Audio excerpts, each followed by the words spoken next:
Entonces, bueno, para ello vamos aparte de utilizar el framework como tal, de Django, vamos a utilizar una librería que está pensada justamente para hacer APIs RESTful eh, con Django. Recordemos que las APIs RESTful pues son las APIs que están basadas en HTTP, ¿no? Entonces, para ello, primero pues vamos a, bueno, vamos a entrar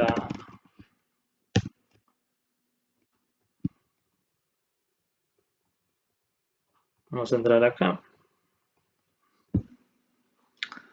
Entonces, nosotros vamos a yo tengo un entorno virtual ya creado, de pasar lo vimos, ya.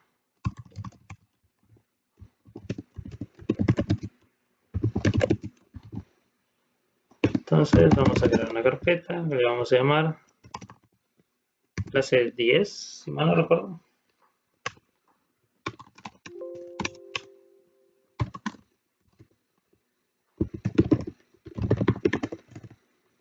Ok. Entonces aquí nosotros vamos a, pues, Django ya lo tenemos instalado. Ya está. Adicionalmente vamos a instalar otra librería que se llama Django REST Framework. ¿Ya? Esta librería es la que nos va a permitir a nosotros trabajar o sea, nos ofrece un nivel de abstracción para poder crear APIs de manera más robusta. Podríamos crear APIs utilizando el framework como tal, pero esta librería lo que nos ofrece es mayor robustez al momento de hacerlo, ¿no? Entonces, para ello vamos a crear un proyecto, Django admin, start project, y le vamos a llamar, no sé, 0. ¿Ya? Entonces, start project. ¿Ya? Entonces, vamos a abrir Visual Studio Code.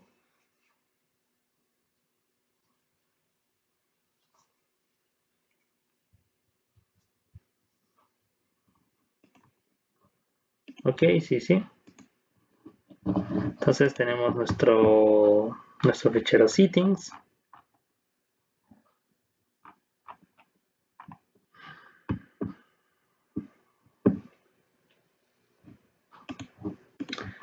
Bueno, acá le voy a poner el español. Le voy a poner la región. Ok.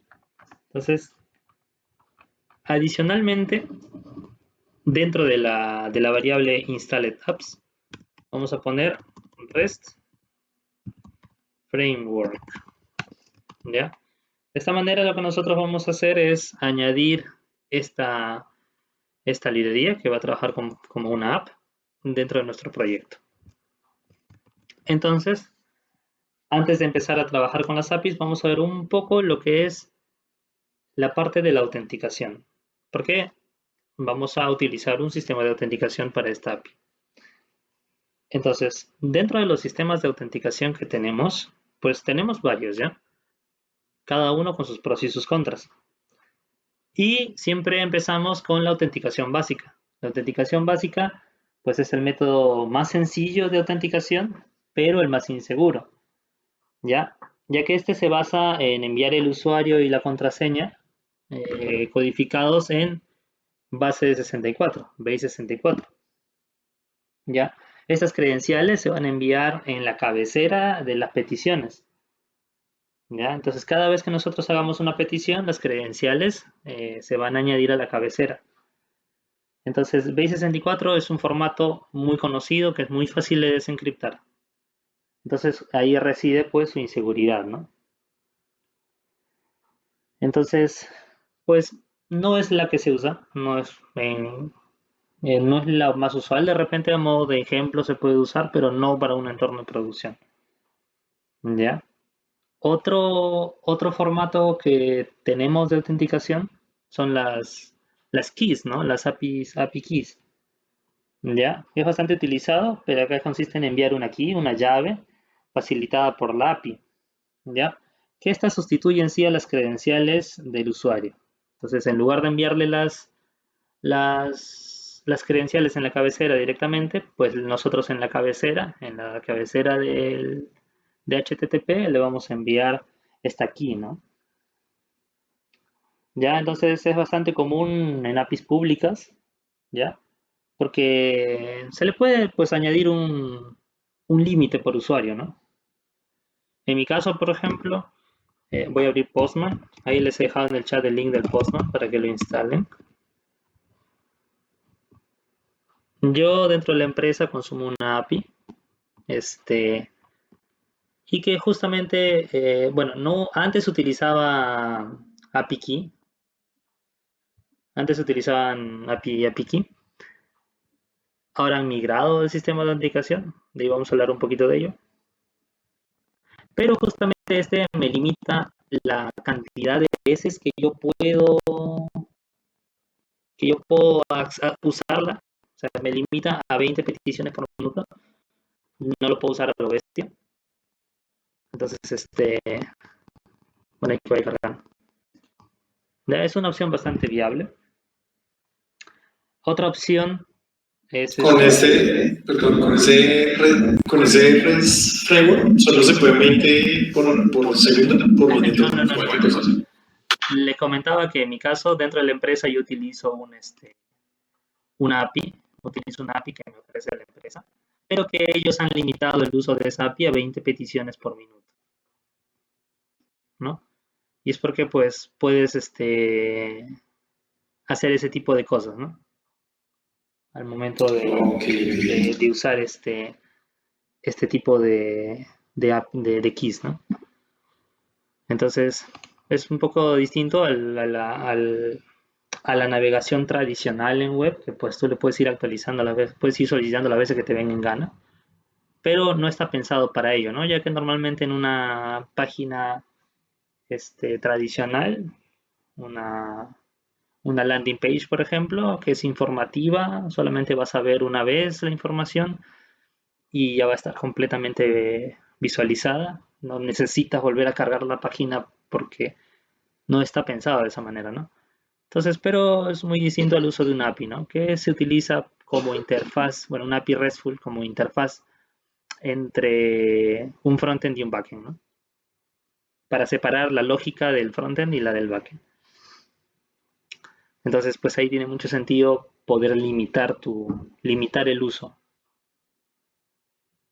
Otro tipo de autenticación bastante conocida es el bearer, voy a comentarlo acá, bearer, ya el bearer, o también conocida como token, ¿todo bien?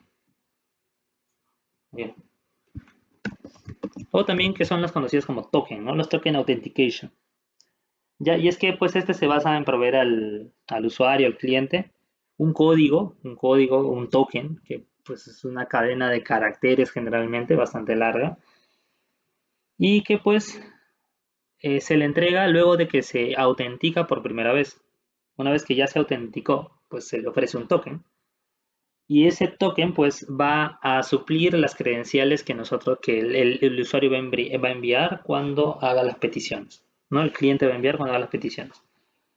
¿Ya? Ahora, este es también un poco inseguro porque el hecho de que igual el token se envía por la cabecera y pues se puede visualizar, ¿no? Ya es bastante inseguro, es igual de inseguro que la autenticación básica, ¿no? Ya, pero por lo menos acá no se envían las credenciales cada intento, cada vez que se usa. Entonces, tú utilizas una vez, te devuelven un token, eso es cierto, te devuelven un token. Y adicionalmente, pues ya las siguientes veces te autentica solamente con el token, ¿no? También tenemos los JSON Web Tokens, ya, ya es un estándar, Es un estándar abierto de cómo JSON, acá está, JLDO, ya. Y que pues esto trata de hacerlo más seguro. Trata de hacerlo más seguro, ¿ya? Ya que este también añade una capa extra de seguridad en los tokens, añadiéndole algún tipo de mejores mecanismos de encriptación, ¿no? Y pues también te da la posibilidad de renovar tus tokens, ¿no? O sea, este es un token que va a tener un tiempo de vida y que después tú lo puedes renovar, ¿no? Y pues esto está definido en un estándar que es el RFC 7519, ¿ya? Para el que no lo sepa, los RFCs o los Requests for Comment son documentos oficiales en los que se establece cómo debe funcionar algún tipo de estándar, ¿ya? Este documento, que la verdad que es bastante, este documento explica paso a paso cómo funciona, ¿ya? Esta es es un documento de muy bajo nivel, ¿ya? Cuando me refiero de bajo nivel es que se centra mucho en los tecnicismos, ¿ya? Este, y que explica cómo es este funcionamiento. Todos aquellos que quieran implementar JSON Web Token tienen que respetar este estándar, ¿ya? Cualquiera que no respete este estándar no está utilizando JSON Web Token, ¿ya?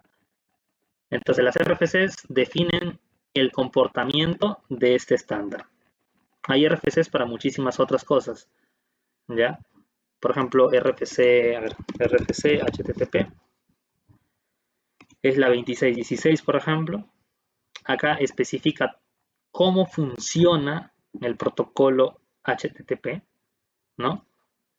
Cuáles son las opciones que tiene. Acá, por ejemplo, le tenemos el option, el get, el head, el post, el put, el delete, ¿no?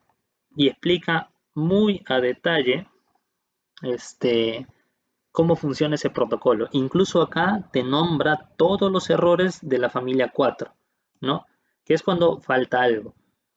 Por ejemplo, el que nosotros siempre conocemos, que es el 404, que es el not found, ¿no? El 403, que es forbidden, que es acceso restringido, ¿no? El 401, por ejemplo, que es que no está autorizado. El 400, que es una petición mala. Tenemos también la familia de los 5XX, que el 500 es el más conocido porque es el internal server error, ¿no? El 502, que es el bad gateway, ¿ya? Todos los errores provenientes de la familia 5 son los peores. ¿Por qué? Porque son comportamientos, son errores internos del servidor que no están esperados, ¿ya? Por ejemplo, un error 500, que es un internal server error, es un fallo dentro de la lógica del servidor que ha hecho que ha hecho que se rompa. Entonces no responde nada y no sabe qué devolver, entonces te devuelve un 500, ¿no? También están pues la de los 200. Esto es bastante importante, saber estos estados de código es bastante importante, ¿ya? Después vamos a ver cómo los vamos a utilizar, ¿no? Pero estos documentos, los RFCs, definen el estándar como tal. Este es, como decía un jefe que tuve, este es el manual de cocina, ¿ya? Esta es la receta de cocina. Si quieres hacer algo según el estándar, sigues la receta de cocina y esta es, ¿no? Claro que estos son muchos tecnicismos que ya, por ejemplo, pues las cabeceras, ¿no? Content MD5, que es la encriptación MD5. Nadie ahorita utiliza MD5 y si la usa no debería utilizarla, ¿ya? Bueno, más información, ¿no? Los accept, encoding, language, ranges, ¿no? Más cositas. Ya que nosotros vamos a trabajar con HTTP, con APIs RESTful basadas en HTTP, es bastante importante conocer más o menos cómo funciona este protocolo, ¿no? ¿Qué es lo que tiene?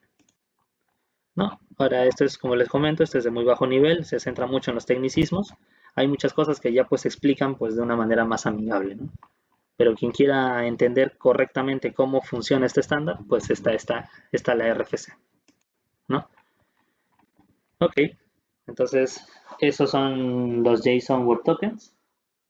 Otro sistema de autenticación también tenemos la familia de terceros, por así decirlo, que son los, por ejemplo, el OAuth. El OAuth 2.0, pues te da varios pasos en la que tú puedes autenticarte, autenticarte, ¿no? Este también es un estándar, como ven acá están definidas, tiene dentro de sus definiciones varias RFCs, ¿no? Por ejemplo, los Bearer Tokens en la 6750, ¿no? Este está definido en la RFC 6749, ya es un estándar. Igual pueden revisar su RFC. Su RFC está completamente definida, ¿no? Cada uno que tiene. Entonces, este es un sistema de autenticación que principalmente depende de un servidor externo. Puedes tener tu propio servidor, un servidor de OAuth, pero pues lo usual es que se utilicen en servidores de terceros, ¿no? Por ejemplo, los de Google, por ejemplo, los de Microsoft, ¿no? Cuando siempre en las páginas te dicen loguearte con algún usuario de estas empresas, como Google, entonces ahí pues en muchos casos se utiliza OAuth, ¿no? Otro bastante similar al OAuth es el SAML, ¿ya? Ya, este también es otro sistema de autenticación similar al OAuth 2.0, ¿ya? Creo que entonces otro más.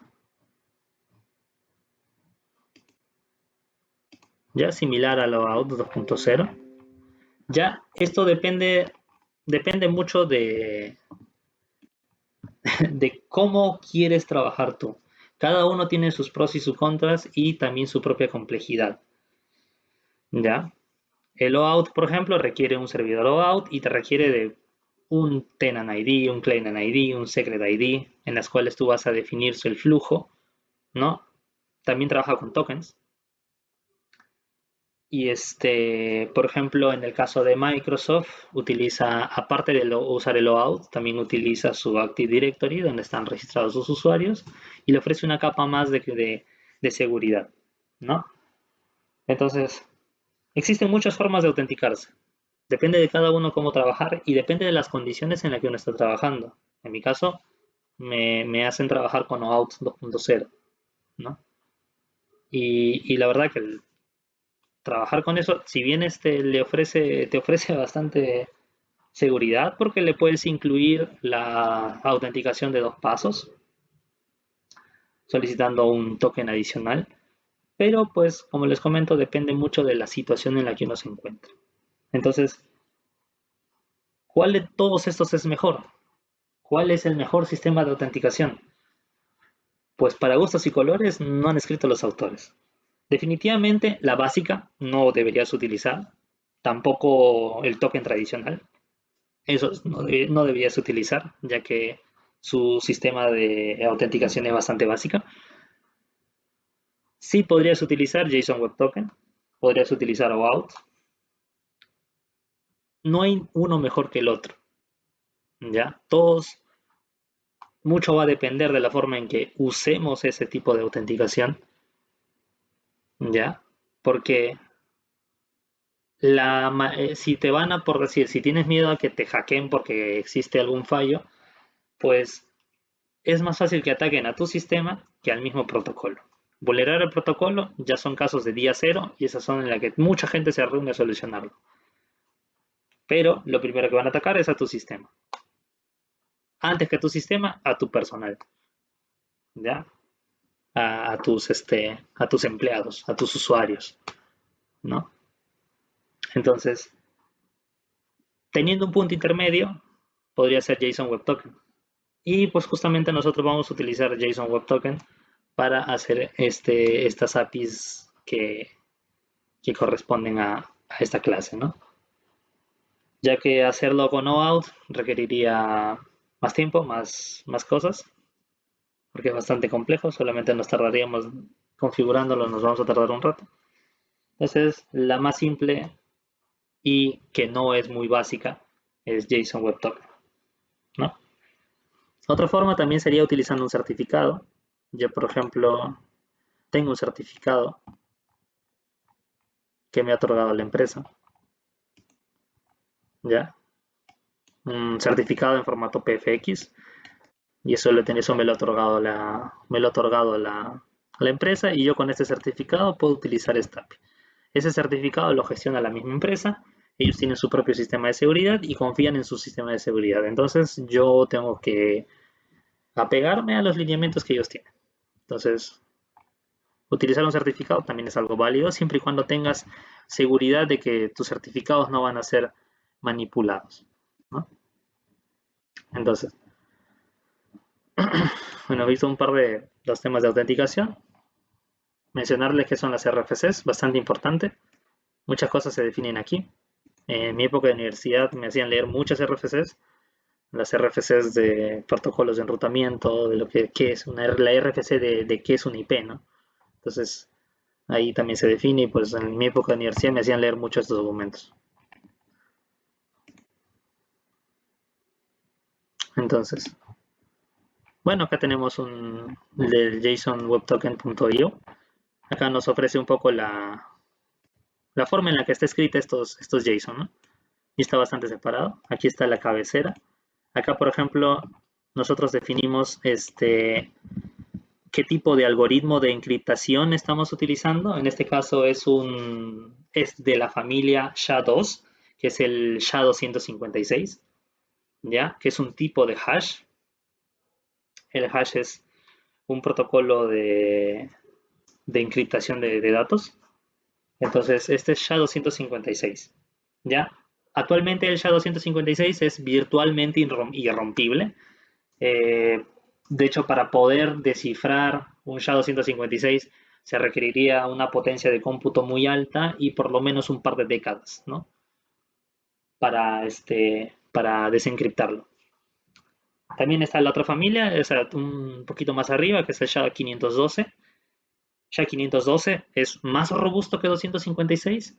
Incluso para descifrarlo necesitarías un par de siglos para hacerlo. Pero el detalle es que es bastante más pesado y requiere un poco más de tiempo de procesamiento. Entonces, el balance entre seguridad y rapidez es 256. Por eso muchas veces van a ver SHA-256. Existe también la familia SHA-3, ¿ya? Pero esa no es como tal un estándar, es un desarrollo en sí, que le ofrece más robustez, ¿no? Muchísima más robustez que el SHA-2, ¿ya? Entonces, pero actualmente el balance casi perfecto, por así decirlo, sería SHA-256, ¿no?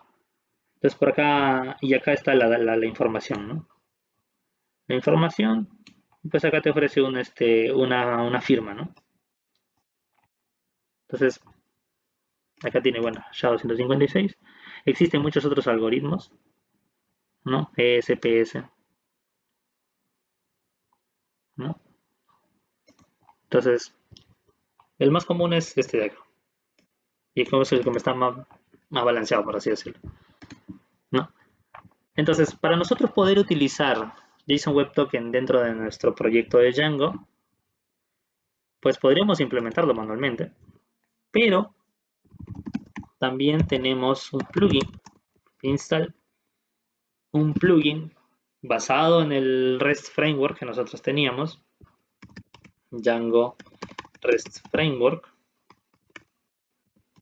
¿ya? Django REST Framework, pero simple JWT. Este plugin nos va a permitir trabajar de manera más sencilla el tema de los web tokens, ¿no? Entonces le damos instalar, esperamos a que se instale y pues ya estaría, ¿no? Ahora, ¿cómo nosotros integramos esto? Pues debajo de lo que habíamos puesto dentro de nuestras apps instaladas, REST Framework, se copia igualito, REST Framework, y el plugin simple JWT, ¿no? Entonces con esto nosotros ya podríamos, por ejemplo, iniciar nuestro servidor, run server. Si nosotros quisiésemos, por ejemplo, utilizar una interfaz en particular de nuestra laptop, de nuestra PC, de nuestro servidor, podríamos utilizar directamente la IP 1.45, es mi caso de la interfaz de mi laptop, y el puerto en el que nosotros queremos abrirlo. Si le damos así, pues lo va a levantar, que dice can be assigned, seguramente porque ha cambiado. Es 43. ¿Ya? Entonces de esa manera podría arrancar el servidor directamente con esta IP. Vamos a ponerle aquí.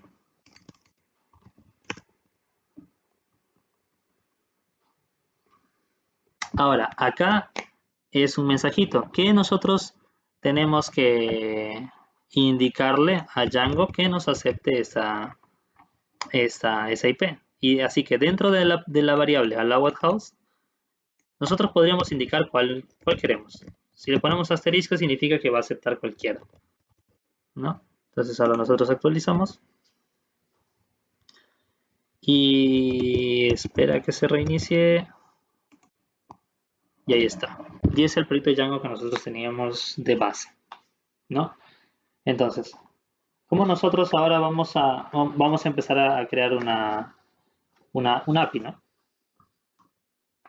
Entonces ya tenemos todo lo necesario. Y para eso, para poder utilizar el JSON Web Token, necesitamos añadir un par de variables dentro de nuestro proyecto. Y es bastante sencillo echar la mano de la documentación del Django de aquí. Simple Web Token. Acá hay un apartado de settings. Y dentro de settings hay una serie de variables que tenemos que utilizar. Vamos acá. Por ejemplo, tenemos que añadir esta variable, que es el REST Framework. El REST Framework es una variable perteneciente a este REST Framework que va a definir muchos comportamientos de la API REST que nosotros vayamos a definir. Entonces, de base va a ir este. ¿No? Le vamos a quitar estos puntitos.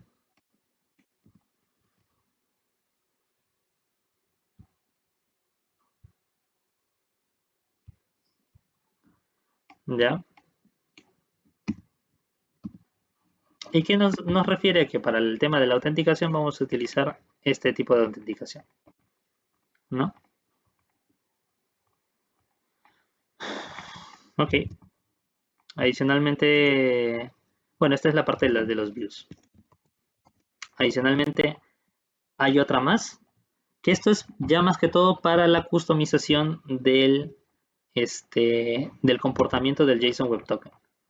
Entonces, para ello vamos a venir aquí de la librería interna de Python llamada Datetime. Vamos a importar una librería, un objeto llamado TimeDelta. El objeto TimeDelta representa un intervalo de tiempo. Cuando nosotros cuando se quiere trabajar en Python con tiempos, pues están los objetos datetime, están los objetos date y también están los objetos timeDelta. Datetime y date definen justamente las fechas y el timeDelta define intervalos de tiempo, ¿no? Entonces, dentro de este de acá es la variable que se requiere, esta de aquí. Vamos a poner aquí. Y acá, si se dan cuenta, dentro de esta variable define varios atributos. Entonces, por ejemplo, este es el lifetime del token, ¿ya? Que por defecto aquí está seteado en 5 minutos. ¿Qué quiere decir? ¿Cuánto tiempo de vida va a tener un token? ¿Ya? Entonces nosotros vamos a cambiar, vamos a poner 1 hora. Porque si ponemos 5 minutos, mientras voy explicando, se me va a acabar el token. ¿Ya? Entonces, cada cuánto hay que refrescar el token. Esto está definido acá. Si se encuentra el time delta, que es una variable de tiempo, 60 minutos. Por defecto es un día. ¿Ya? O sea, cada día hay que refrescar el token. ¿Ya? Entonces, esto también define rotación de tokens. si nosotros queremos poner una blacklist, por si vemos que por ahí algún token ha sido comprometido, ¿no? Este es el algoritmo, el que les mencioné, el SHA-256. Esta es una llave que utiliza para la generación de los tokens. Entonces, lo que utiliza ahorita está utilizando el secret key, que si recuerdan era una variable interna del proyecto de Django que pues definía el proyecto en sí. Entonces, como esto es único para cada proyecto, se puede utilizar para muchas cosas. Entre ellas se está utilizando para la generación de los tokens. Y así ahí hay varios atributos. Por ejemplo, acá el types para la cabecera de autenticación, pues por defecto le pone bearer, ¿no? Puede ser también token. Bueno, lo dejamos por defecto. Nombre de la cabecera, HTTP authorization, ¿no? Y hay varias cositas acá, ¿no? Entonces, esta variable pues ya sirve para customizar mucho el comportamiento del JSON Web Token. Dentro de la documentación está qué hace cada uno, ¿no? Está el blacklist, ¿no? Te dice qué hace cada cosa. Si por ahí queremos modificarlo, ¿no? Acá te dice cuál le soporta. 256, 384, 512. Como les comentaba, se podría usar 512, 384, pero pues son un poquito más pesados y eso implica un poco más tiempo de procesamiento, ¿no? La clave que utiliza, y etcétera, etcétera. Esto está en la documentación, es por si quieren customizarlo para alguna necesidad en particular, pues está aquí. Ok, entonces, ya tenemos definido el settings, ya, ok. Vamos a crear, vamos a levantar el proyecto.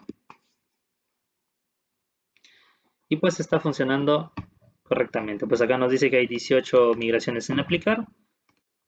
Eso por ahora no nos va a interesar. Entonces, funciona correctamente. Entonces, nosotros vamos a crear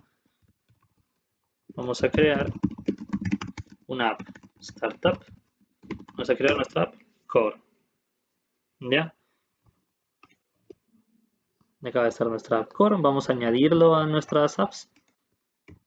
¿Ya? De lo contrario no va a funcionar. Y venimos ya aquí a core.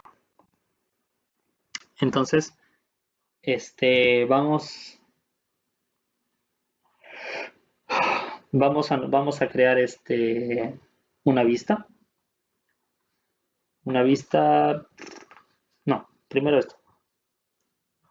Vamos a crear la parte la parte de intercambio de tokens, en la que vamos a ofrecer nos van a devolver un token y pues también un token de refresco, ¿no?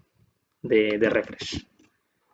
Entonces para ello, ya tenemos acá, vamos a venir dentro de la carpeta del proyecto, dentro de URLs.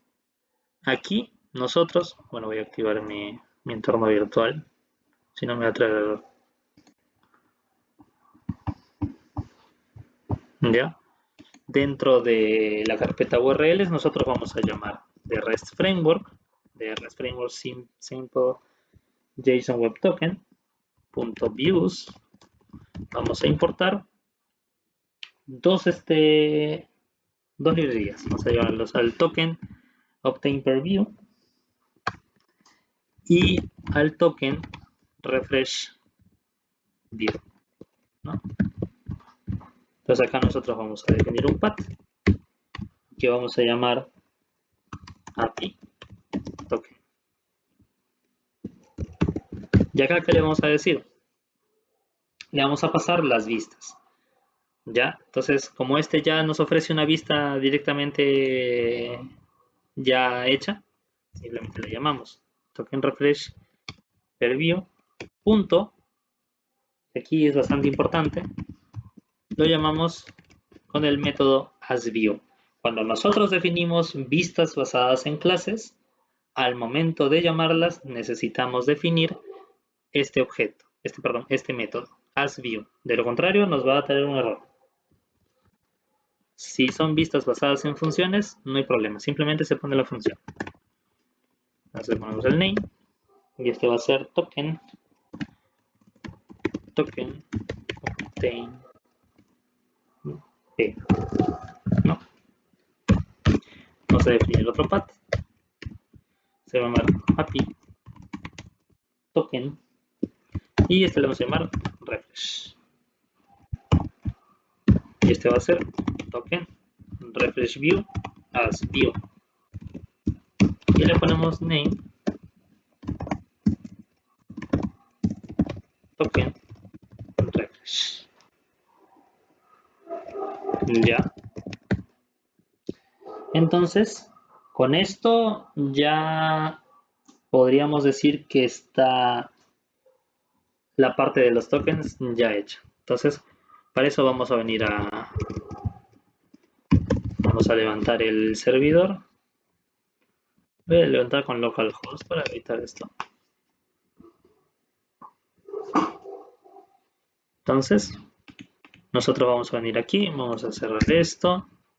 Y utilizando post, le vamos a decir que venga acá, http. Aquí. Le vamos a decir que venga API token. ¿Ya? Entonces, pues acá nos tira un error porque pues necesita un body, ¿no? Que este body no es el que necesita. Entonces acá pues nos dice que necesita un username y necesita un password. Y bastante importante recordar el mensaje 400. Como les dije, es un bad request. ¿Ya? Es una petición mal hecha. Entonces, bastante importante, nosotros incluso cuando definamos nuestras APIs, dar el mensaje correcto, ¿no? Entonces, para ello, vamos a cerrar esto. Vamos a venir Python manage.py, make migrations. Bueno, no hay cambios. Y migrate. ¿Por qué vamos a hacer eso? Porque vamos a crear un usuario. Python manage.py create super user. Vamos a crear nuestro usuario. Le voy a poner prregifo. Le voy a poner sin correo, password, unos 3, password, unos 3. Usar de todas maneras, sí, no importa. Ok, se creó. Entonces, nosotros dentro del Postman, que es nuestro cliente, ¿ya? Nosotros le vamos a indicar acá, dentro del... Bueno, voy a cerrar esto. Acá. Dentro de la pestaña de navegación, bueno, vamos a tener nuestro endpoint. Y dentro del body le vamos a poner row. Y acá le vamos a indicar que sea JSON. Entonces, nosotros vamos a poner acá un username, que va a ser prregifo, que es el que acabamos de crear. Password, que era password 123.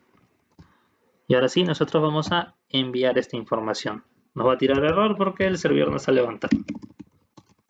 Manage.py run server. Voy a crear otra consola para no andar haciendo esto. Le cambio de color.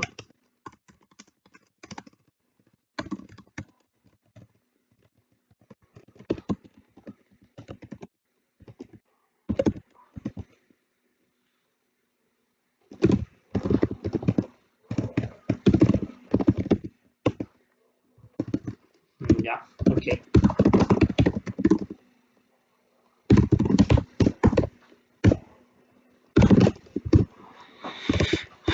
Ahora nosotros hacemos la petición y aquí está lo que nos interesa. Nos devuelve access, que es nuestro token, y también nos devuelve otro, que es el refresh. El refresh nos va a servir a nosotros para cuando querramos refrescar nuestro token, ¿ya?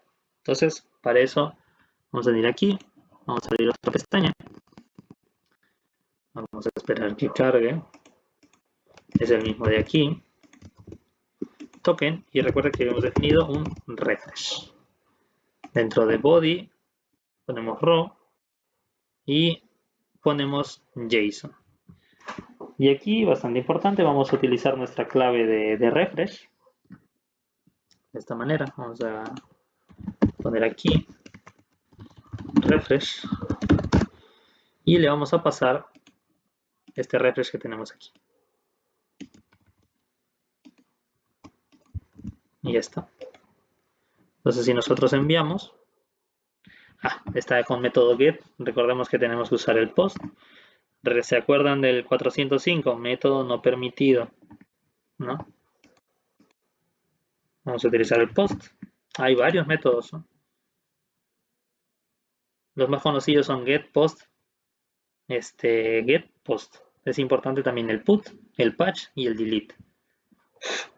Cuando uno define APIs REST, es bastante importante que muchas de las acciones se vean reflejadas en la opción de HTTP.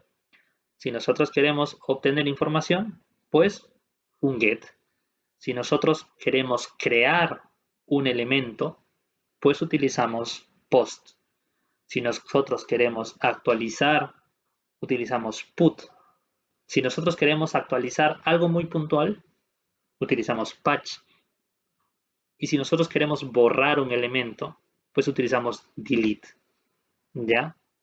No todo lo vas a meter con post. Vas a crear post y una API que sea borrar. No, mejor defínelo como un delete y utilizas el mismo endpoint. ¿Ya? No es como que deje de funcionar, pero es una manera recomendada de trabajar con las opciones de HTTP. Ya es bastante importante. Get para obtener, post para crear, put para modificar, patch para modificar algo muy puntual, ¿no? Y delete para borrar. Existen más que ya depende mucho de qué es lo que se quiere hacer. Ya ponemos post, enviamos nuestro refresh y pues nos devuelve de nuevo otro access diferente a este. Desde ahí, diferente a este, ¿no? Recuerden que la primera parte define la cabecera, donde están los métodos de encriptación, y ya después viene el cuerpo, ¿no? Por aquí, acá. Este sí es diferente. Ok, entonces así nosotros vamos a poder obtener nuestros tokens. Ahora, dentro de nuestra app core, ya hemos visto que funciona esto de la API, de los tokens. Dentro de nuestra app core, vamos a definir un par de vistas. Vamos a cerrar esto. Vamos a venir acá. Que hay una pregunta. Ahí lo que le mandaste de los valores del Postman, solo mandaste username, ¿qué? Username y password, ¿cierto? En el Sí. body. Okay. Que está, está creado dentro de Django. Recordemos que Django tiene... Ese usuario. Claro, exacto. Recordemos que... ¿Y ese está como superusuario de Django o...? Claro, es el superuser que hemos tenido. Es el de toda la vida. Recordemos que Django tiene modelos de autenticación, ¿ya? Y ahí se definen algunos usuarios. Entonces, nos estamos apoyando en estos usuarios, ¿no? Para, pues, que nos ofrezca algo válido, ¿no? Nosotros utilizando el panel de administrador de Django podemos dar de alta usuarios para esta API, ¿no? Perfecto. Si lo recuerdan, estaba acá. Bueno, 127 admin, ¿no?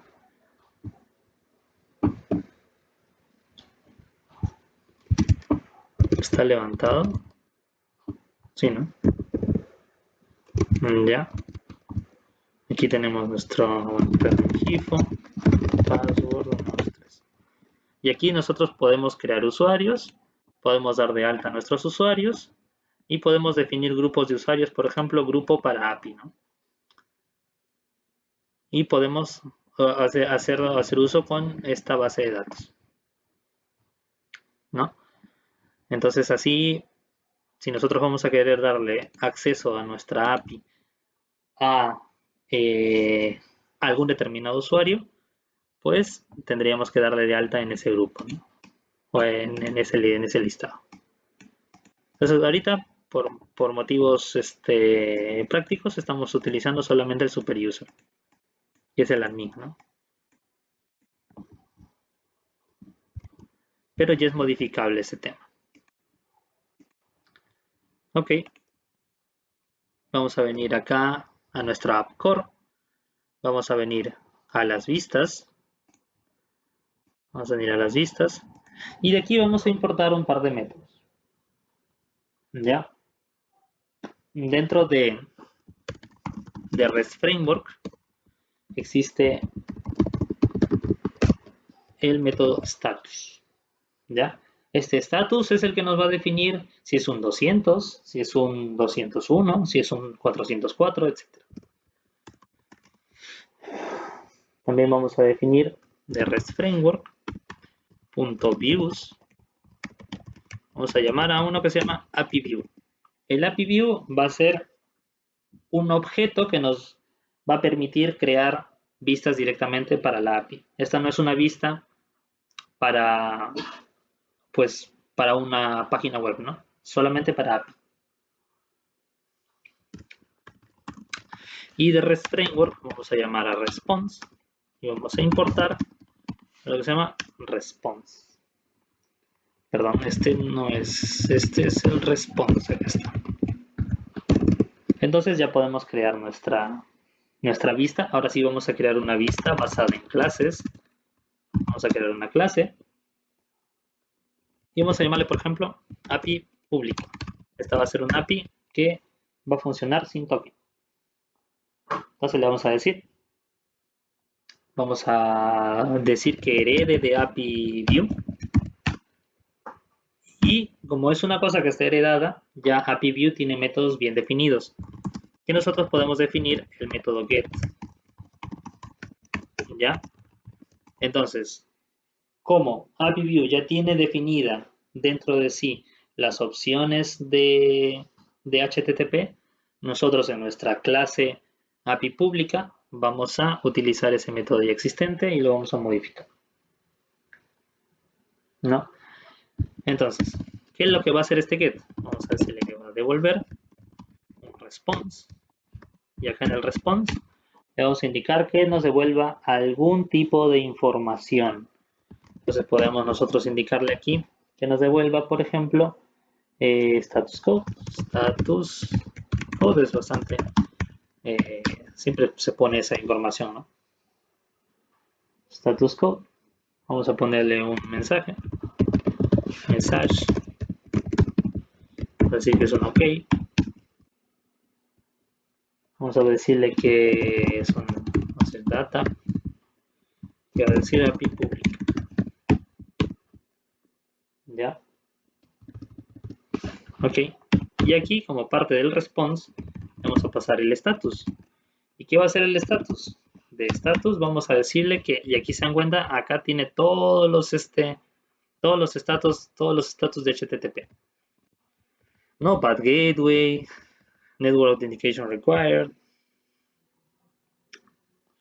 En este caso, pues le vamos a enviar un 200 porque la petición está correcta, ¿no?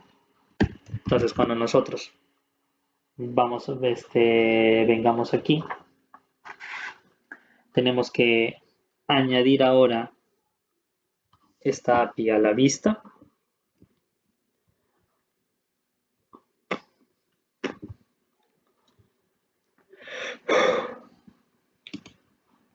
Vamos a venir acá, perdón, esta API.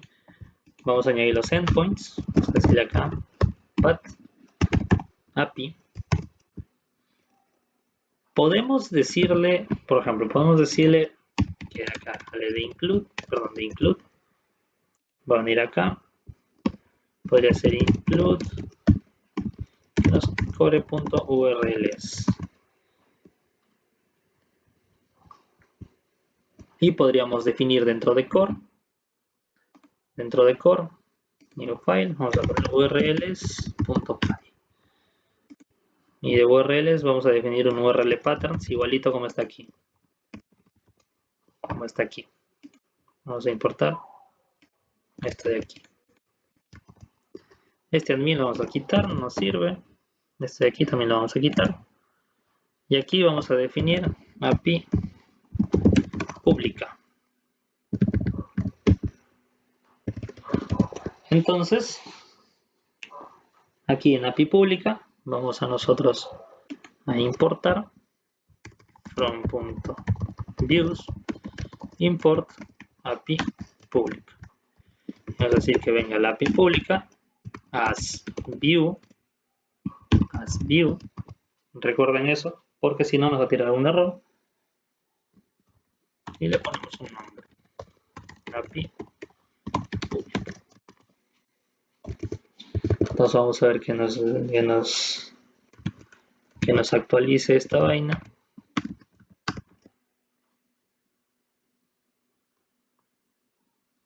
Y ya está. Entonces ya tenemos esto. Vamos a venir aquí.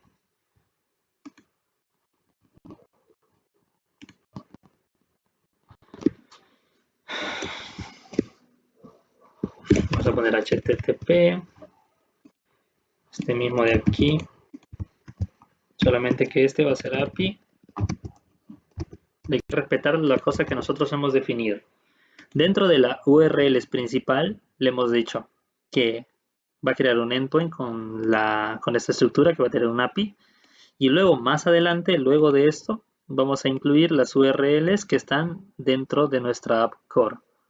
¿Ya? Creo que la clase pasada me comentaron que habían visto en otros tutoriales que definen un URLs dentro de la app, ¿no? Entonces, para que un poco se vea, vamos a hacer así, ¿no? Nosotros dentro de URLs definimos dentro de nuestra app core, definimos URLs que va a tener la misma estructura que del URLs principal, ¿no? Y sobre esto nosotros vamos a definir ahora sí un path con estas definiciones. Y esto de aquí, para que nosotros accedamos a esto de aquí, vamos a tener que concatenarlo con esto. Entonces, lo vamos a poner así, API public. ¿Ya? Y aquí está nuestra respuesta, ¿no? Y con un 200, que es lo que nosotros le habíamos indicado, ¿no? Entonces, así nosotros pues tenemos una vista que es público como menciona, pero como nosotros ahora le indicamos que va a usar el JSON Web Token. Entonces, para ello vamos a crear otra vista. Y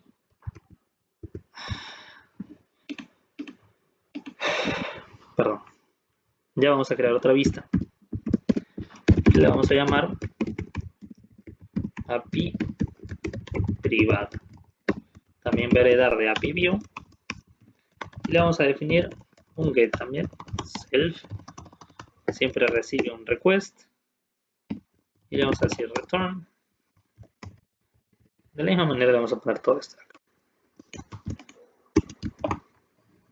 Le vamos a poner API privada.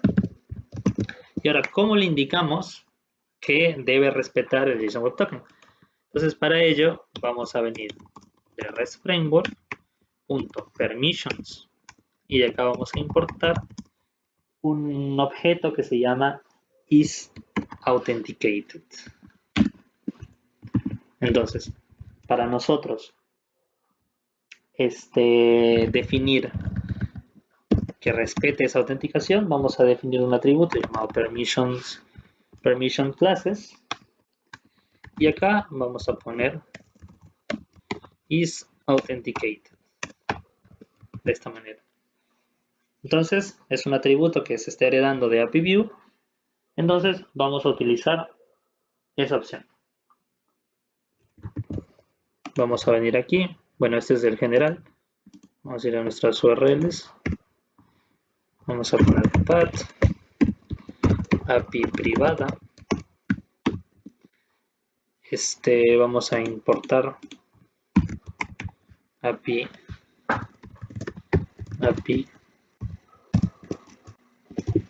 privada. Acá la coma siempre. API privada.asView. API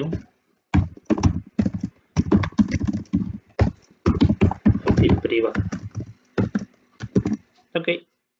Entonces ahora si nosotros venimos aquí y consultamos a esta API privada, directamente así como está, API privada,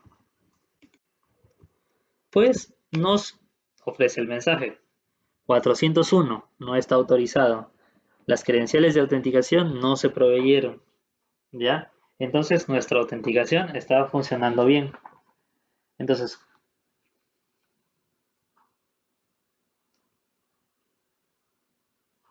¿cómo nosotros vamos a indicarle que use nuestro token? Entonces, para ello vamos a venir a la parte de headers. Ya el Postman añade ciertos headers, ¿ya? ¿Por qué? ¿Se acuerdan que les mencioné la clase pasada que había una protección del CSRF? ¿No? Entonces, cuando nosotros hacemos la petición, pues ya nos ofrece un CSRF token para poder trabajar con Django. ¿Ya? Esto se genera automáticamente. ¿Ya? Recuerden que Django tiene protección contra CSRF. Al momento de que uno quiere implementar una API y consumirlo desde, por ejemplo, JavaScript, hay que tener en cuenta este token. ¿Ya?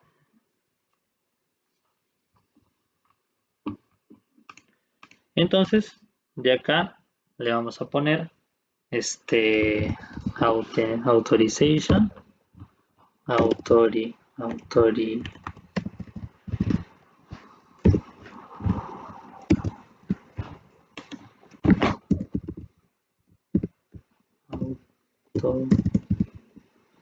authorization. Y aquí vamos a poner bearer, vamos a poner bearer.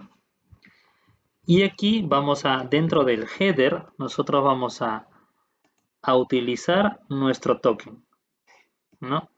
Nuestro token. Vamos a venir aquí. Venir aquí. Vamos a poner esto de aquí.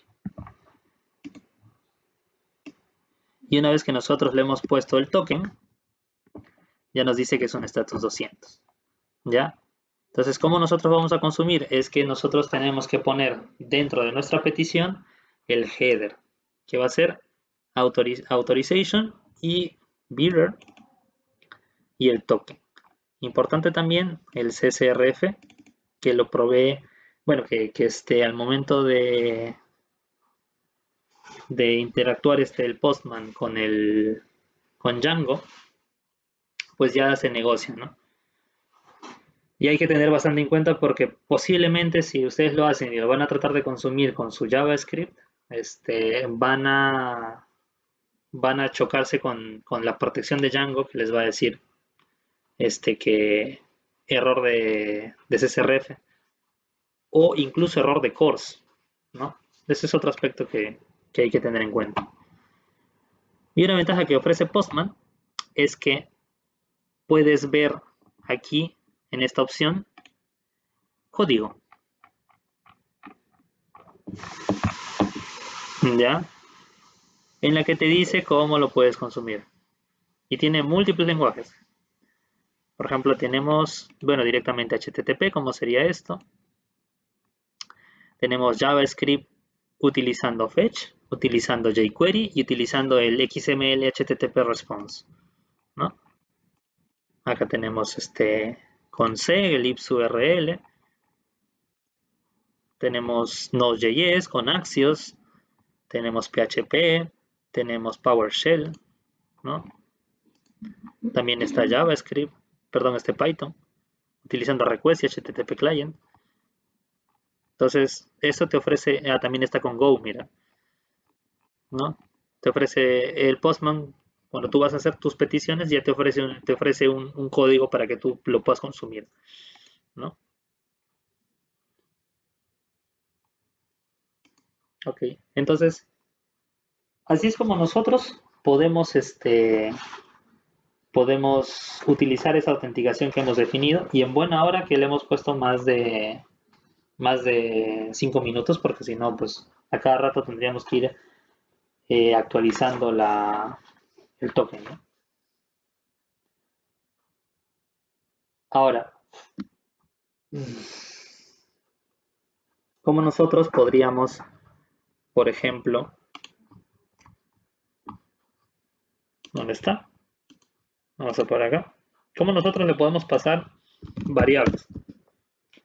¿Ya? ¿Cómo le podríamos pasar?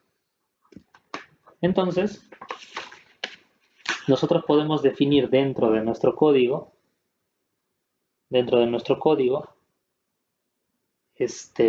por ejemplo, ¿dónde está? En views, dentro de API privada, podemos definir el método post, self, request, return, response. Vamos a ponerle acá, de acá. Y como data, vamos a poner, ¿qué vamos a poner aquí? Vamos a decirle que del request que nosotros tenemos, obtenga, vamos a poner data igual, del request que está recibiendo, vamos a decir que obtenga la data y de ahí tenga la clave que nosotros le estamos enviando. Entonces nosotros vamos a poner, por ejemplo, que tenga nombre. Vamos a poner Daniel. Entonces le vamos a decir que del request tenga la data que está recibiendo y nos devuelva el nombre. Y esta data se la vamos a enviar nosotros por la respuesta. Entonces vamos a enviar acá API privada, nos devuelve un OK y ¿dónde está acá? Ah, pero este es un get. Vamos a pasarle por el post que hemos definido. Vamos a definir el post. Acá hay un error. ¿Qué dice? With function.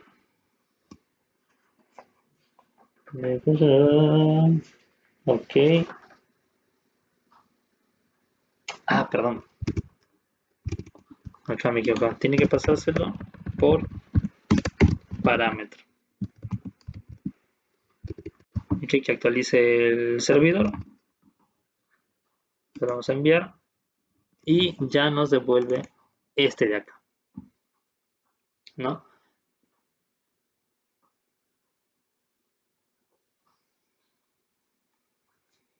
Entonces nosotros podríamos pasándole más datos.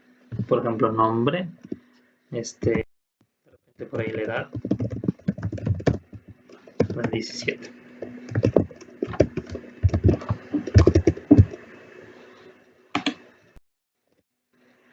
Y podemos pasarle por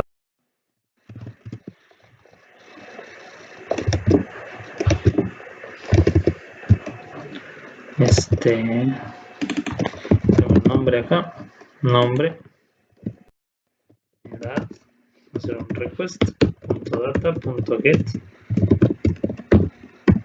y edad. Entonces acá le podríamos pasar este tipo de información, ¿no? Nombre, bastante redundante que te devuelva directamente el mismo JSON, pero es solamente explicativo. ¿No? y pues nos devuelve esto.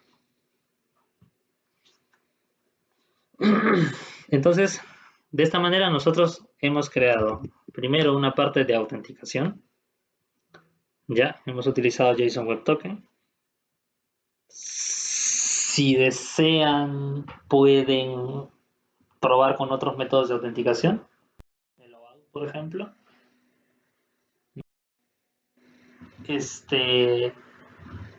Y hemos creado vistas con el REST frame, utilizando la clase API View. Y es bastante sencillo ya de empezar a crear APIs así, ¿no? Entonces, algo que les quiero comentar, porque si bien les comenté la protección del CSRF, que es que el bien incluye a Django, también es posible que se enfrenten con otro tipo de error, que es el CORS, ¿ya?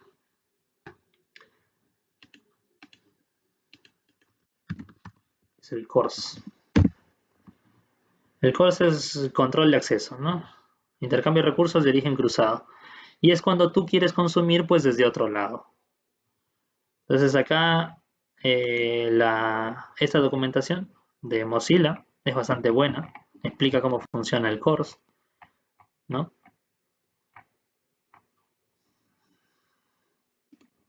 Y para trabajar con ello, la mejor opción es utilizar este de aquí. Está Django Course Headers.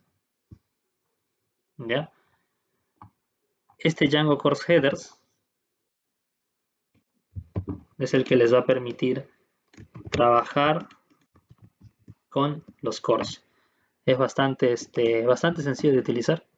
Acá dentro de la documentación les explica la parte de la instalación, que hay que ponerlo en las apps, hay que ponerlo en el middleware, ¿no?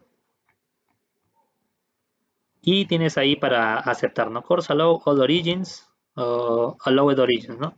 También le puedes poner un whitelist, por ejemplo acá, ¿no? De dónde pueden venir tus peticiones. Entonces de esta manera tú ya podrías utilizar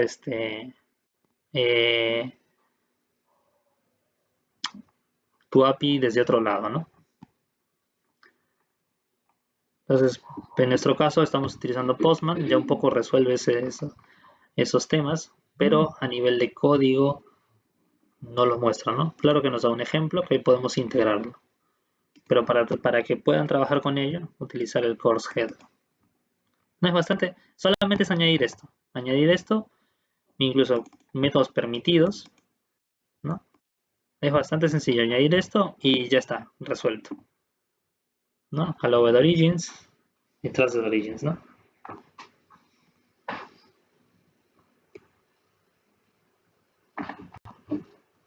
Ahora, nosotros podríamos, por ejemplo, vamos a crear. Ahora, ya con esto nosotros podríamos interactuar con alguna base de datos que tengamos, ¿no? Entonces,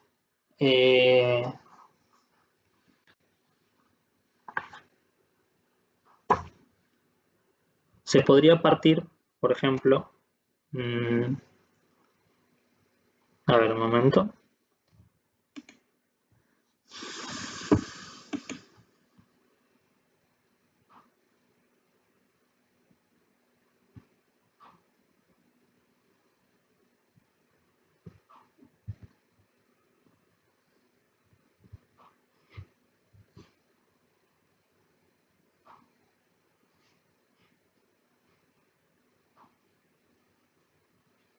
Ok.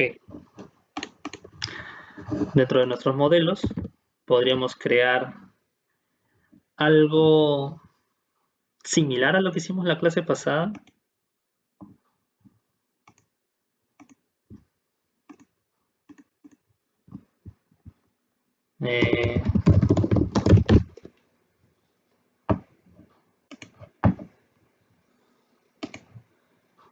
Clase 9. Teníamos ¿Dónde está? Acá en blog personal. Teníamos portfolio, ¿no? Y dentro del portfolio teníamos un modelo, ¿no?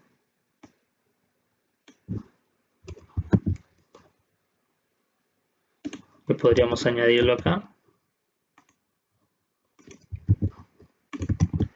Podríamos añadirlo acá.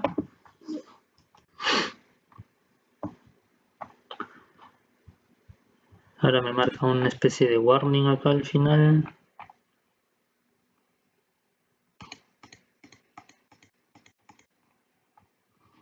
Podríamos quitarle esta, la de las imágenes, porque pues no nos interesa mucho guardar imágenes ahorita, solamente a modo de explicación.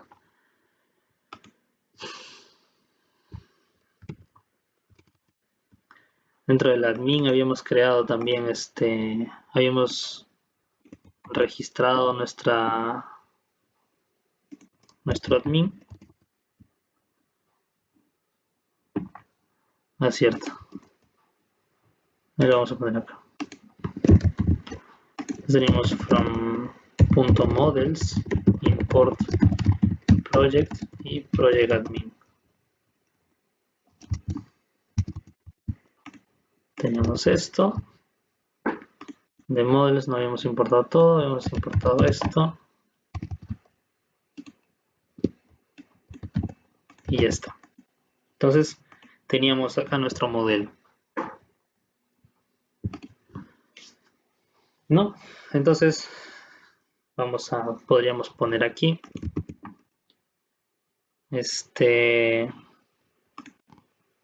vamos a hacer esto. Vamos a parar el servidor. Vamos a hacerle Python manage.py make migrations. Ya tenemos dentro de core, tenemos nuestro project, ¿no?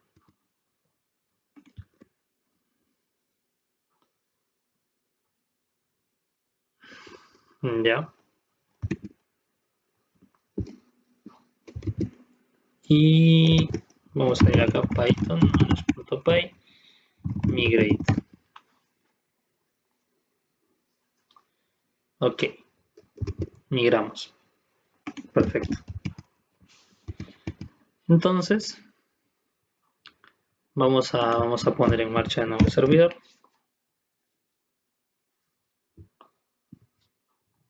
Vamos a venir aquí. ¿Dónde estaba nuestro 127, 8000, el admin? Y acá estaba nuestro directorio de proyectos. Entonces vamos a añadir un proyecto.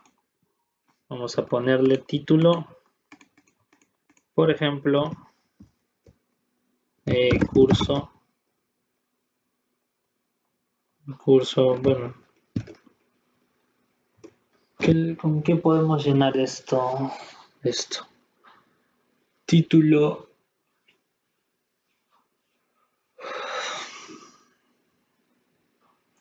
No sé, el título 1, no sé. Título 1. Descripción, le habíamos puesto lorem ipsum.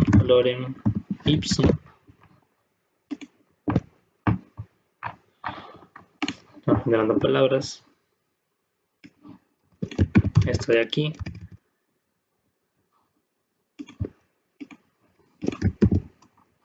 Ok, y guardar y continuar editando. Perfecto. Entonces nosotros ya podríamos venir aquí a nuestra vista, cerrar esto, cerrar el admin. Podemos venir aquí y definir nuestra API privada. Podemos indicarle, vamos a llamar el título, igual a request. Vamos a definirlo por acá por el post. Vamos a definir otra vista. Se va a llamar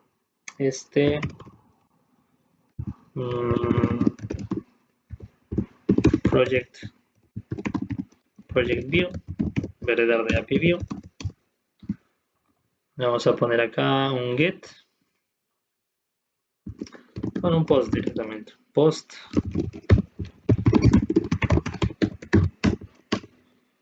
Y acá vamos a pedir que lo busque por título, ¿no? Título.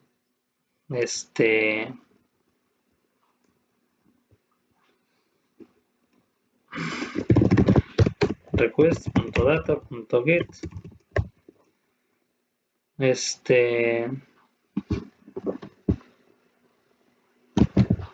A ver. Vamos a ir por orden mejor.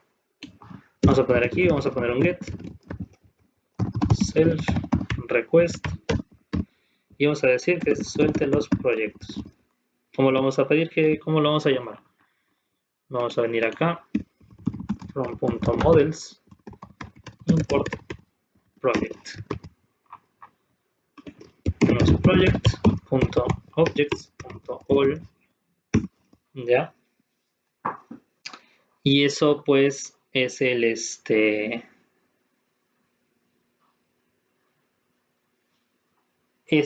va a ser nuestro query, vamos a obtener todo, ¿no? Y le vamos a decir projects.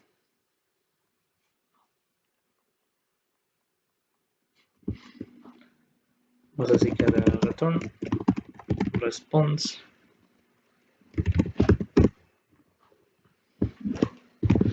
Y vamos a ponerle acá un status code. Y le vamos a poner projects. Y le vamos a pasar projects.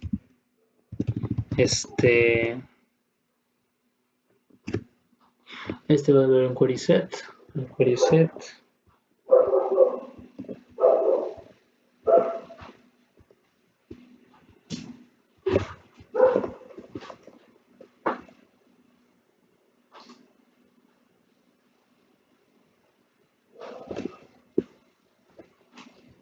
Paso directamente a projects. No, ahora vamos a añadir esto a las URLs.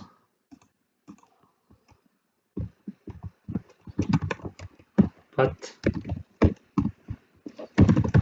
project. De acá le vamos a pasar project view. Así que sea project view punto as view name igual project. No.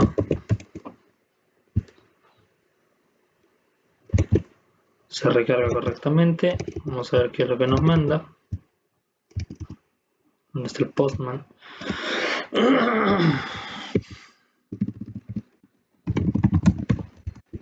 Así que nos devuelve el project. Ah, no, este es el get. Nos devuelve.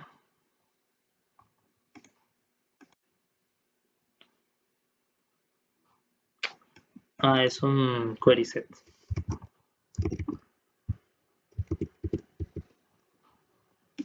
Cierto. No, este es un query set. Directamente no se puede mostrar.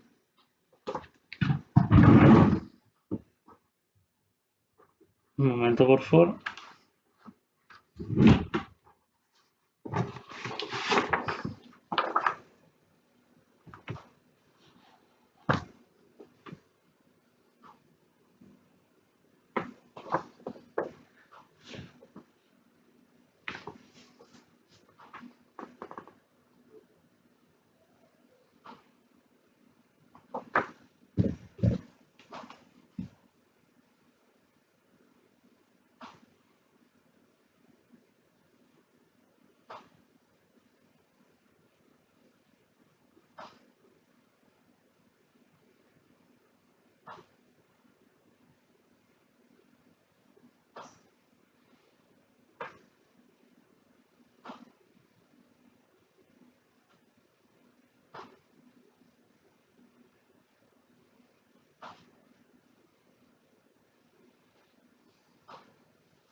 Entonces,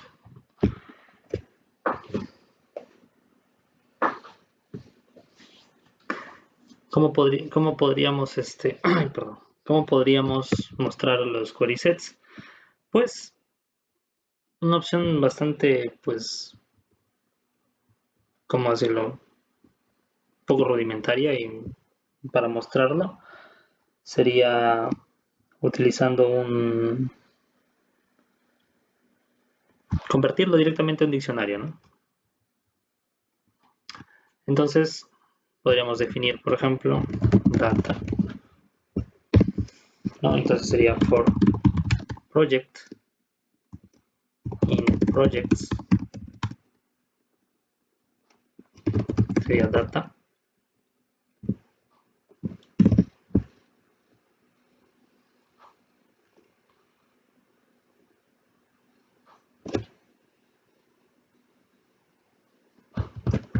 Acá sería una lista, sería data.append.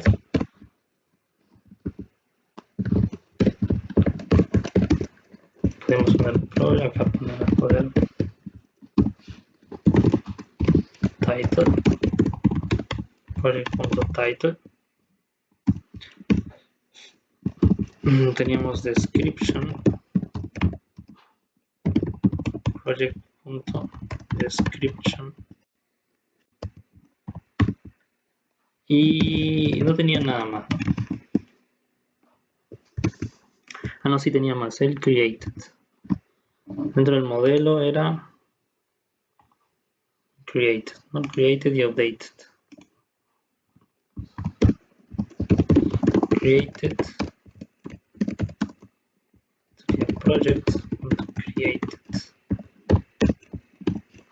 Y updated sería project.updated.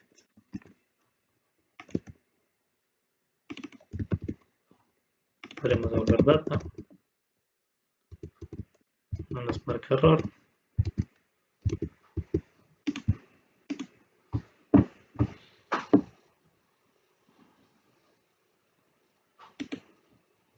Y pues aquí vamos a cerrar esto. Ya nos mostraría esta información, ¿no? Entonces nosotros le estamos diciendo que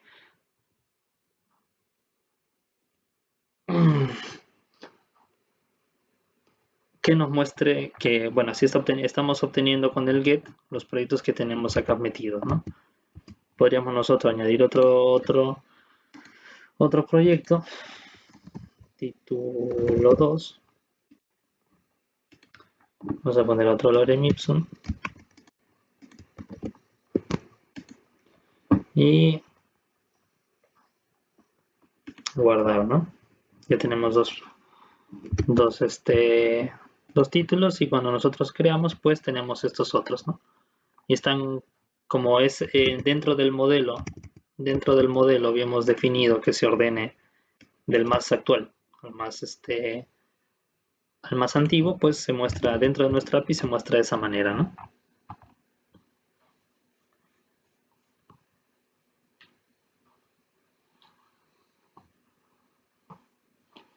Entonces ahora podríamos también podríamos seguir añadiendo, pero vamos a crearle otro método. Vamos a ver un poco de los queries de Django.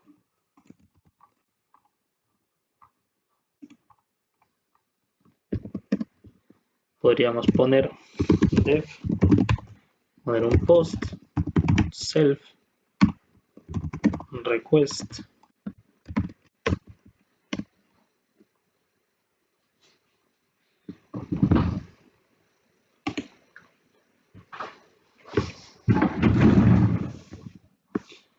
y acá pues le ponemos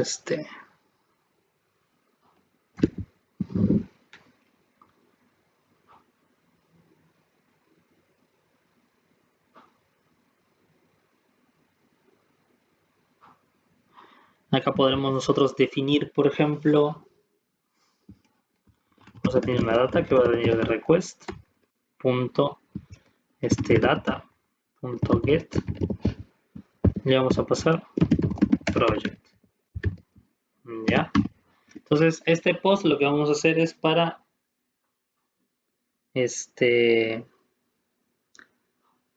crear un elemento, ¿no?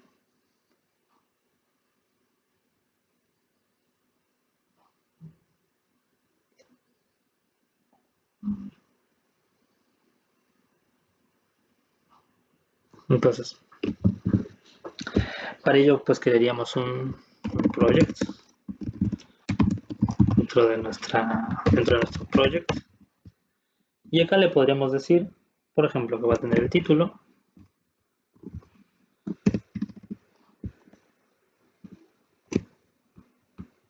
un momento por favor.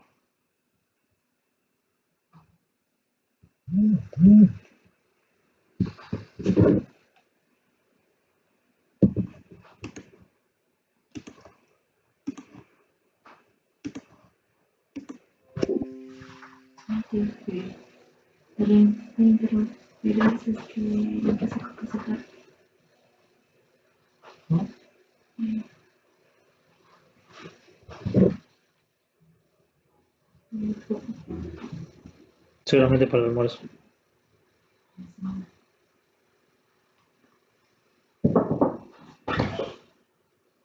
¿Qué? Perdón, Sharia. Estoy dando clases ahorita, en un toque termino. Ya. Ahí va. Nosotros vamos avanzando. Ya. ¿Ah? ¿Cuáles son? Porque ahorita recién me dijo para explicarlo. ¿Cuánto tiempo te demora? Lo voy a repasar nomás o como. Lo que te demores, pues te voy a esperar igual. Porque también me ha llegado. Ahí lo explicaré la parte. Ya. No, pues, sí.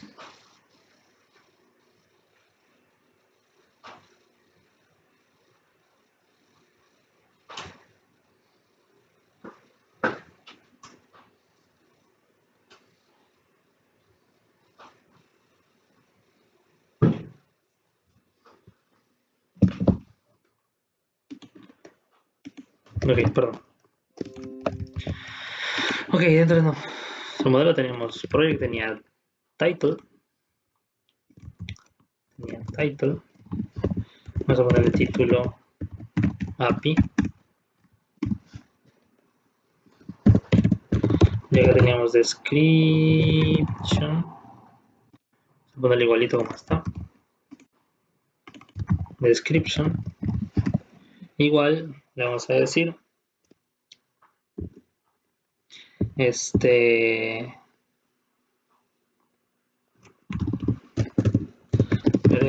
es una prueba de creación. Ok, perdón, solo vamos a poner acá, vamos a de data.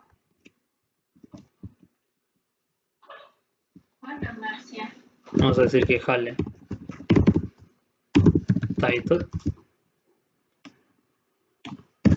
y de data le vamos a decir que jale description. Project.save. Entonces con eso nosotros vamos a crear un elemento, Así como que ya no hay mucho ¿no? a mí te iba a preguntar si tienes por si acaso el link del Cyber, como sea. Entonces dentro de project nosotros vamos a definir nuestra API de esta manera. Vamos a utilizar un post.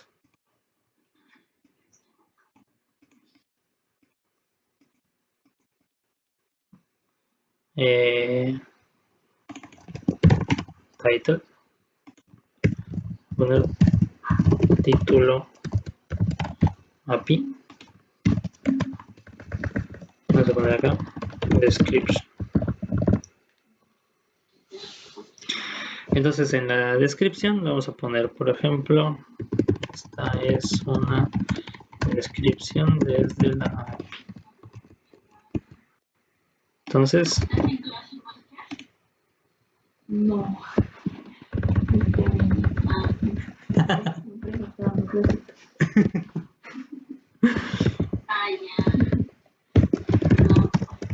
vamos a decir return response. Vamos a decir que nos devuelva esto de aquí. Aquí le vamos a poner el status. Status. Punto. Así que 201, created. ¿No? Entonces le vamos a indicar que nos devuelva un 201.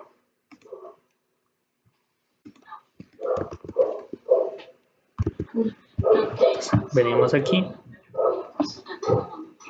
Porque mira, a mí me pasó un ¿cómo se llama?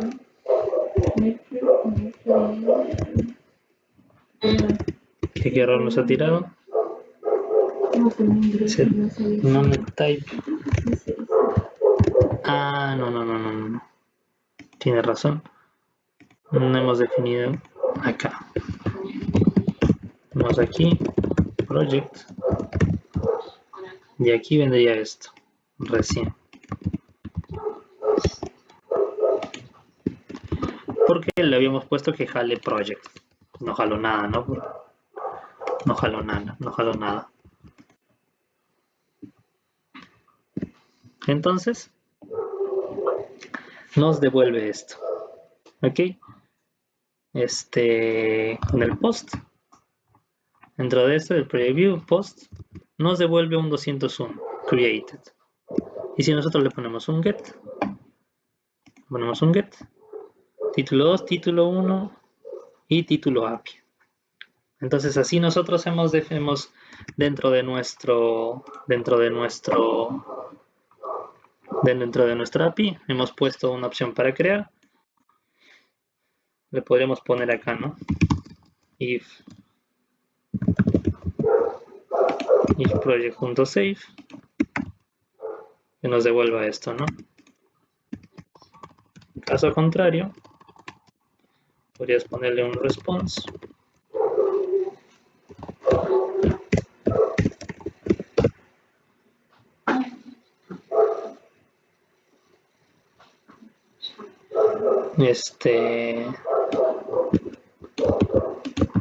Vamos acá. Status code. No sé, 2 por ejemplo. Y acá en lugar de 201 tenemos el HTTP. No content. Partial multistatus. Hay uno que es el 400. Bad request, por ejemplo.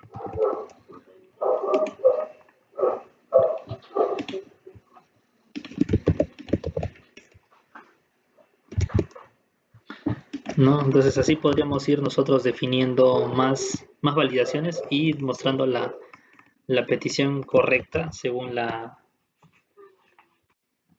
acción que se haya ejecutado. Y es bastante importante definir correctamente cuáles son las ejecuciones que estamos realizando para que al usuario se le sea fácil identificar qué es lo que puede estar pasando. ¿Ya? Y el detalle de usar las APIs REST es que tenemos que respetar los mensajes de HTTP, ¿no? Entonces conocemos el 201, que es el recurso creado. Si es que por ahí tienes alguna petición asíncrona, también tienes el 202, ¿no? Status. Tenemos el 202, ¿no? Accepted, que quiere decir que está siendo aceptado, pero se está procesando. El 204, que es solicitud exitosa y no devuelve nada. ¿Ya? Significa que se ha hecho bien el trabajo, pero no te está devolviendo ningún mensaje. ¿Ya? También tenemos el 401, que es como les comenté, el no autorizado. ¿No? El 403, acceso prohibido. O sea, supongamos que el usuario no tiene los privilegios para crear, por ejemplo, entonces se le puede decir que está prohibido para ese tipo de acciones. 404, elemento no encontrado. 500, error interno. ¿No? Sí. El detalle de estos estados, como les comenté, está en la RFC también para que se pueda leer. ¿No? De repente llega un código o algo.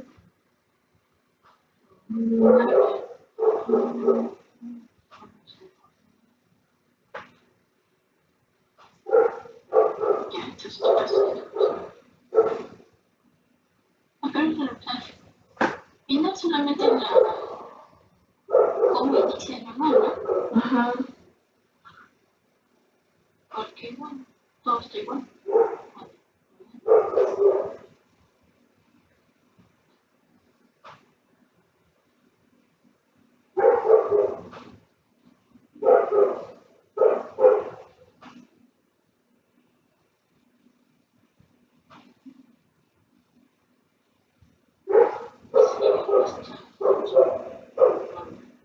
Ahí está, ya. Es esto. Vamos a poner.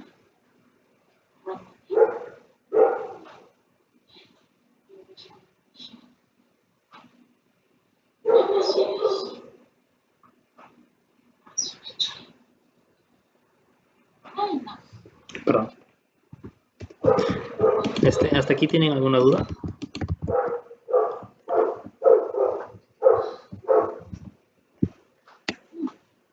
Pues déjame ver otra vez el models.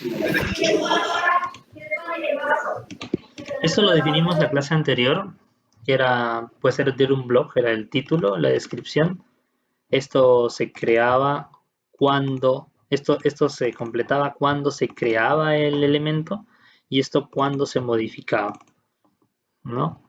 Clase meta es lo pusimos para que dentro de nuestro admin salga el nombre del proyecto como tal, porque si no salía project, el nombre de la clase, el nombre del plural también, proyectos, porque si no iba a salir el nombre de la clase, project, más la S, projects, ¿no? Y el ordering que le indicamos que se ordene según la fecha de creación, pero en orden inverso, ¿no? O sea, del más nuevo al más antiguo. Esto de aquí era para que dentro del admin se muestre el título como nombre de visualización. Aquí, título 1, título 2. ¿No? Y project admin, read only fields, era para que se vean estos elementos. Para que se vean estos elementos. De lo contrario no se veían, ¿no? En nuestro proyecto pues ya se creó de acá. Vemos que para crear, usando el ORM de Django, para crear un elemento, simplemente llamamos a la clase. Una pregunta, ¿y también lo agregas en el admin? ¿Cómo? ¿En el admin también lo agregas? Claro, en el admin nosotros registramos, utilizando de admin, registramos el project y el project admin, ¿no? De esta manera, esto ya se visualiza en el admin. De lo contrario, no se visualizaría. Entonces, nosotros decidimos qué cosa vamos a ver en nuestro admin, ¿no? Sí, por eso es que lo copio todas estas sesiones, no sé, porque hace rato se me colgó, ingresé, pero no se cerraron, ¿no? Porque yo también sudé, dije, pucha, ahorita va a empezar otra vez, pero no se cerró, esperé, no sé. Porque a veces uno se demora abriendo tonto y después al final se cierra todo.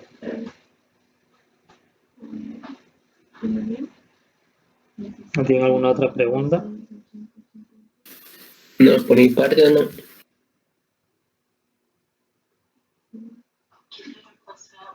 Deberíamos tener otra máquina. yo ya le dije a Kenny ya. Yo le dije que no hay. Hoy día también me estaba pidiendo un reporte. Le digo, si no tengo máquina, le digo. Le pregunté a los chicos por favor y me dijeron, no, todos están usando. Ejecuciones igual, 3 en turno. No hay máquina, le digo. ¿Cómo te voy a ir? Si quiere ir, Marcia también es una máquina que sufre, le digo. No, entonces, esto pues es bastante sencillo crear APIs. Ahora, esto se podría hacer mucho más complejo según la necesidad. Oye, pero Kenny se robó Se cayó. Eso también teníamos. No, según la necesidad. Ya depende de qué es lo que se quiera hacer. Se puede hacer más cosas en realidad. Por ejemplo, el uso de los serializadores. De los serializadores para poder para poder mostrar en formato JSON, ¿no? en la punto 74. Entonces yo le digo, está bien, le digo, pero no tiene por qué, o sea, para que el boot funcione tiene que estar la sesión abierta. No, su uso de los serializadores.